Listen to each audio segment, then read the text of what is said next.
और भारत की इकॉनमी आपसे 50,000 गुना बेहतर है, लेकिन हम पूरे इंडिया के मालिक हैं। अच्छा। हाँ, कश्मीर तो कुछ भी नहीं है। जब तक हमारी गैरत जागेगी ना, ये इंडिया भी हमारा ही होगा। इंडिया कैसे हमारा हो गया? अभी वो मोहम्मद बिन कासिम नहीं पैदा हुआ। जब वक्त के इमाम आएंगे ना, तो ये सारा कि मोदी सरकार जो है वो दिन ब दिन बदतर से बदतर होती जा रही है। खुसूसन ये जो 5 रियासतों के इंतखाबात हुए और इनमें इनको जीत मिली, इससे तो अब ये बिल्कुल ही आपे से बाहर हो गए। चलिए शुरू करते हैं। सर, मिनी बजट अनाउंस कर दिया है, हर चीज की प्राइस बढ़ चुकी है और लोग जो है बहुत परेशान है, चाहे वो फ्यूल हो या दूसरी चीजें, कई तरह के टैक्सेस लग गए हैं। उसके बारे में क्या कहेंगे आप कि अब आगे क्या होने जा रहा है? इस सूरत हाल के बारे में मुझे एक अगले दिन किसी ने व्हाट्सएप के ऊपर भेजा, एक कार्टून था कि एक बंदरिया नचाने वाला है, उसके कंधे के ऊपर एक बंदरी बैठी है, मंकी छोटा बेबी बैठा है, और उसके नीचे लिखा था कि भूख लगती है नचाने वाले को, नाचती बंदरिया है। अब इस वक्त ये जो है, जो सूरत हाल है वो ये है कि भूख लगी हुई है 5,000 लोगों को, डॉलर और पाउंड चाहिए, उनके बच्चे लंदन में बैठे हैं, उनके पैसे रुके हुए, और उसके लिए वो अपना मुल्क पूरा वो अपने 22 करोड़ लोगों को बेच रहे हैं। इस आईएमएफ का देखें, कल मोदीज की रिपोर्ट आई है, मोदीज कह रहा हूं, मोदीज की रिपोर्ट ये आई है कि आईएमएफ पैकेज और ये लोन जो है, ये पाकिस्तान की इकॉनमी के लिए कोई फायदेमंद नहीं है, बल्कि सारी दुनिया इसको एंटीसिपेट कर रही है, प्रोजेक्ट कर रही है कि जो कुछ भी होगा ये 2-3 महीनों के बाद फिर उसी पॉइंट जीरो पे पहुंच जाएंगे। लेकिन और दूसरी इसकी सबसे बड़ी हकीकत खुली है अगले दिन लाहौर के अंदर, जहां आपके टिम हॉर्टन के ऊपर आपने 61 इयर्स का रैकेट टूटा है, उनकी हिस्ट्री का 61।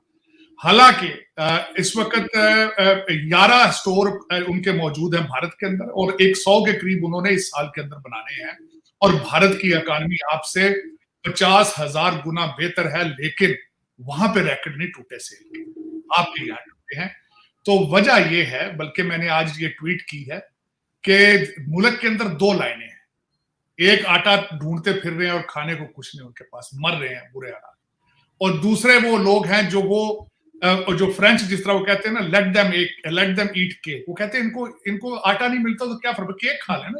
सर, हम बात करते हैं जम्मू कश्मीर की कि हमने उसे आजाद करवाना है, पाकिस्तान के साथ मिलाना है। मुझे बताएं कि आजाद कश्मीर के इस वक्त क्या हालात हैं? आपने अपना बांग्लादेश दे दिया, आपने क्या आजाद करवाना है? छोड़े ये घसी पिटी बातें, ये छोड़ दे बस। जब तक आपके अंदर ईमान की, आपकी आंख में हया नहीं आएगी, आपके अंदर जो है वो सफाई नहीं होगी, तब तक कुछ नहीं होगा। हमें अपने किबले दुरुस्त करने चाहिए, ये कुछ भी नहीं है। सर, जो भी हुक्मरान के हम पूरे इंडिया के मालिक हैं। अच्छा। हाँ, कश्मीर तो कुछ भी नहीं है। जब तक हमारी गैरत जागेगी ना, ये इंडिया भी हमारा ही होगा। इंडिया कैसे हमारा हो गया? अभी वो मोहम्मद बिन कासिम नहीं पैदा हुआ। जब वक्त के इमाम आएंगे ना, तो ये सारा हमारा होगा। सर, इस वक्त तो पाकिस्तान को बचाना मुश्किल हुआ है, इंडिया हम कैसे हासिल कर सकते हैं? पाकिस्तान ला इलाहा इल्लल्लाह मोहम्मद रसूलुल्लाह के नाम पे बना है, इसे कोई तबाह बर्बाद नहीं कर सकता। 70 साल से कर रहे हैं ना, लेकिन उनकी पूरी नहीं पड़ी। ये बर्बाद नहीं होगा, ये आबाद रहेगा, ये शाद बाग है। सर, जिस भी हमारे मुल्क में सियासतदान की हुकूमत आती है, वो कहता है जी मोदी का जो यार है वो गद्दार है। कभी इमरान खान साहब को मोदी का यार बना दिया जाता है, कभी नवाज शरीफ को। तो आप ही बता दें, मोदी का यार है कौन? असल में ये अपने जो है ना वो सौदे बेच रहे हैं। इंसानियत का जो भी दोस्त है ना, उसे कहते हैं मोदी भी एक इंसान है ना, वो अपने मज़हब पे, हम अपने मज़हब पे हैं। वो हमें काफिर कह रहे हैं, हम उसे काफिर कह रहे हैं। लेकिन बात ये है कि ये नहीं है, हमारे जो जहन है ना उनमें गंदगी है, ऐसी कोई बात नहीं है। ये अपनी सियासत चमका रहे हैं, मोदी का यार फलान, ऐसी कोई बात नहीं है। हम अगर वो इंसानों की तरह हमें मिले, हम भी, वो भी हमारे भाई हैं। ये हिंदुस्तान पाकिस्तान एक ही खिता था, एक ही मुल्क था, ठीक है ना। आज ये लहदा हुआ है। इंशाल्लाह जब हमारे अंदर यकजहती होगी, इत्तेफाक होगा, ईमान की रोशनी आएगी, इंशाल्लाह ताला ये कश्मीर हमारा होगा, ये इंडिया भी हमारा है, ये भी हमारे भाई हैं, इंडिया वाले ही हमारे भाई हैं। नाजरीन, मैं हूं डॉक्टर फिजा अकबर खान और मैं हूं पाकिस्तान और आप देख रहे हैं पाक भारत टाकरा। भारतीय वज़ीर-ए-आज़म नरेंद्र मोदी ने पाकिस्तान के 9 मुंतखब वज़ीर-ए-आज़म शहबाज शरीफ को उनकी हलफबरदारी के चंद मिनटों के अंदर ही मुबारकबाद पेश करते हुए अपनी ट्वीट में कहा कि भारत दहशतगर्दी से पाक खित्ते में अमन और इस्तेहकाम का ख्वाह है। शहबाज शरीफ ने भी अपने एक बयान में भारत के साथ ताल्लुकात बेहतर करने और अमन की बात कही थी, मगर सवाल ये कि क्या मसला कश्मीर के हल के बगैर अमन और अमान के बयानात हकीकी रूप धार सकेंगे। माजी में नवाज शरीफ ने भी भारत के साथ दोस्ती का हाथ बढ़ाया, मसला कश्मीर पर बात भी की, मगर मजलूम कश्मीरी आज भी भारतीय जुल्म जबर का शिकार है। निहत्ते कश्मीरियों को आज भी मारा जा रहा है और जब तक ये मसला हल नहीं होता भारत के साथ मामूल के ताल्लुकात कायम किए जाना नामुमकिन नजर आता है। कश्मीर तो कश्मीर, खुद भारत भी मुसलमानों के लिए खौफ की अलामत बना हुआ है। भारतीय सूबे मध्य प्रदेश की इंतजामिया ने रामनवमी के जुलूस पर मुबैना पथराव के इल्जाम में मुसलमानों के दर्जनों मकानात, दुकानें मिसमार कर दी। अच्छा, दूसरी जानब गुजरात में एक बार फिर तसादुम के वाकयात पेश आए जिसमें भारतीय पुलिस के तशद्दुद से दर्जनों मुसलमान शदीद जख्मी हो गए, जबकि कई की हालत अब भी तशवीशनाक है। एटमी कुव्वत के हामिल दोनों ममालिक के दरमियान ताल्लुकात गुज़िश्ता कई बरसों से कशीदा हैं। क्या इस कशीदगी का खात्मा अब मुमकिन हो सकेगा? इस पर बात करने के लिए मेरे साथ मौजूद मेहमान मौजूद है। भारत से दुबे जी, आपका बहुत शुक्रिया। पाकिस्तान से हामिद खान अल मशरकी, बहुत शुक्रिया आपका हामिद ज्वाइन करने के लिए। सबसे पहले मैं आपकी तरफ आना चाहूँगी हामिद के, भारतीय इस्टेब्लिशमेंट में एक आम तासुर ये रहा है कि पाकिस्तान का शरीफ खानदान हमेशा से ही भारत के साथ बेहतर ताल्लुकात का हामी रहा है। शहबाज शरीफ ने आखिरी बार भारत का दौरा दिसंबर 2013 में किया था और इस वक्त उन्होंने दोनों ममालिक के दरमियान बेहतर ताउन ताल्लुकात के लिए एक रोड मैप पर भी काम किया था, लेकिन वो एक अलग दौर था जब मनमोहन सिंह की हुकूमत थी जो मसला कश्मीर हल करने के साथ ही तमाम पड़ोसियों के साथ बेहतर ताल्लुकात की कोशिश भी कर रहे थे। अब चूँकि मोदी हुकूमत है, उसके बिल्कुल बरक्स पॉलिसियों पर अमल पैरा है, तो क्या मोदी सरकार अपनी पॉलिसीज़ में तब्दीली लाएगी? हामिद, आप एक्सपेक्ट करते हैं अच्छे ताल्लुकात? थैंक यू वेरी मच फिजा। देखें, बात यह है कि मौजूदा मोदी सरकार से चाहे शहबाज शरीफ आए, नवाज शरीफ आए या कोई भी आ जाए, आप किसी खैर की तवक्को ना रखें। उसकी वजह यह है कि मोदी सरकार जो है वो दिन ब दिन बदतर से बदतर होती जा रही है। खुसूसन ये जो 5 रियासतों के इंतखाबात हुए और इनमें इनको जीत मिली, इससे तो अब ये बिल्कुल ही आपे से बाहर हो गए हैं और पाकिस्तान के साथ जो इनके जिस तरह के ताल्लुकात ये चाहते हैं वो नामुमकिन है, क्योंकि कश्मीर के मसले के बगैर, कश्मीर की आज़ादी के बगैर पाकिस्तान का किसी भी सूरत भारत के साथ ताल्लुकात नॉर्मल तो हो ही नहीं सकते। अगर मोदी सरकार ये सोचती है कि शहबाज शरीफ के आने से उनकी कोई दोस्ती सी कोई पींगे बढ़ा सकेंगे और वो दोबारा कोई शादियां अटेंड कर सकेंगे, तो मैं नहीं समझता कि अब वो सूरत हाल है और उससे पाकिस्तान की आवाम को कोई लेना देना नहीं है।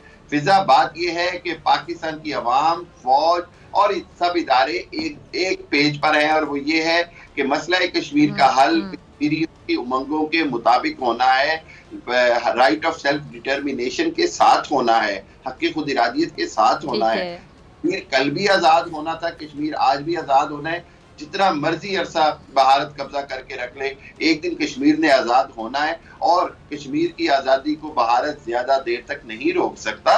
ये मतलब अगर सोचें कि नवाज शरीफ, शहबाज शरीफ कोई बड़े अमन के स्टेप ले सकेंगे तो मोदी की तरफ से हमें कोई खैर की उम्मीद नहीं।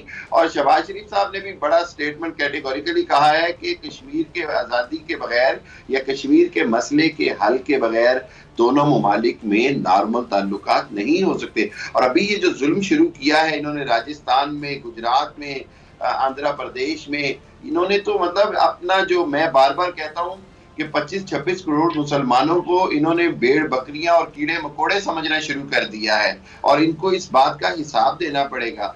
दूसरी जानिब जो छोटी जातों के साथ जो ये कुछ कर रहे हैं, निचली जातों के साथ धड़ाधड़ निचली जातों में इस्लाम फैल रहा है, धड़ाधड़ उनको इस्लाम में अपना शेडो नजर आ रहा है, साया नजर आ रहा है और निचली जातों के साथ इतना जुल्म कर रहे हैं कि मैं कहता हूँ कि खुद भारत के अंदर बहुत बुरे हालात आने वाले हैं इनके अपने जुल्म की वजह से।